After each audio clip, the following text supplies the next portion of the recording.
ज्वलल्ललाट पट्टपावके किशोर चन्द्रशेखरे प्रतिक्षणं मम।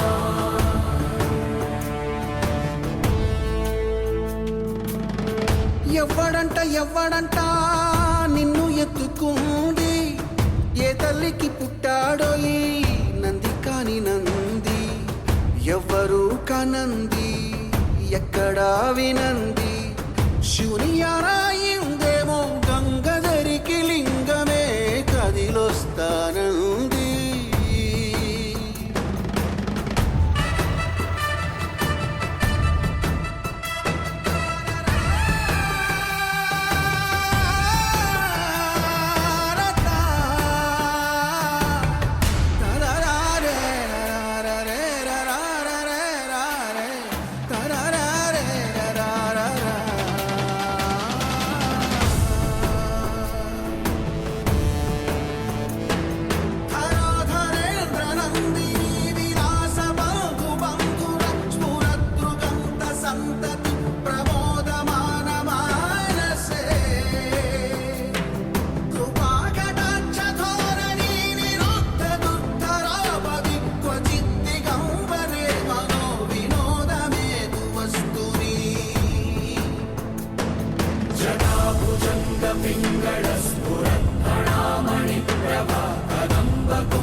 ఎవ్వడంట నిన్ను ఎత్తుకుంది, ఏ తల్లికి పుట్టాడో ఈ నంది కాని నంది, ఎవ్వరూ కనంది ఎక్కడా వినంది, శివుని ఆనాయిందేమో గంగధరికి లింగమే కదిలొస్తా.